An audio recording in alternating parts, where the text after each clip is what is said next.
காலபுருஷ தத்துவத்தின் அடிப்படையில் 12 ராசிகளில் 7வது ராசியாக வரக்கூடிய துலா ராசியினுடைய சனிப்பெயர்ச்சி பலன்களை தான் நம்ம பார்க்க போகிறோம்.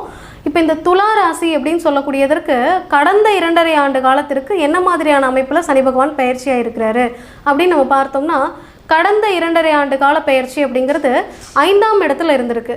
இப்போது 5ஆம் இடத்துலேருந்து சனி பகவானுடைய பயிற்சி அப்படிங்கிறது 6ஆம் இடத்திற்கு பயிற்சியாக இருக்கிறார். இந்த 5 அப்படின்னு சொல்லக்கூடிய பாவகம் அப்படிங்கிறது பூர்வ புண்ணியஸ்தானம் அப்படின்னு சொல்லக்கூடியது. பூர்வீகத்தில் கடந்த 2.5 ஆண்டு காலத்தில் நிறைய மாற்றங்கள் அல்லது பிரச்சனைகள் அப்படிங்கிறது இந்த துலா ராசினருக்கு ஏற்பட்டிருக்கும். அதாவது பூர்வீகத்தை விட்டு பிரிந்து வரக்கூடிய ஒரு சூழ்நிலை அப்படிங்கிறது கடந்த 2.5 ஆண்டு காலத்தில் நிறைய துலா ராசினருக்கு ஏற்பட்டிருக்கும். அதே போல் பூர்வீகத்தில் இருக்கக்கூடிய சொத்து பத்துக்களில் வம்பு வழக்குகளோ அல்லது கடனோ கோர்ட்டு கேஸு இது மாதிரியான ஒரு அமைப்போ போராடக்கூடிய ஒரு நிலையோ கூட கண்டிப்பாக ஏற்பட்டிருக்கலாம். அதெல்லாம் மாறக்கூடிய ஒரு அமைப்பாக இந்த ஆண்டு அப்படிங்கிறது, இந்த சனிப்பெயர்ச்சி அப்படிங்கிறது கண்டிப்பாக இருக்கும்.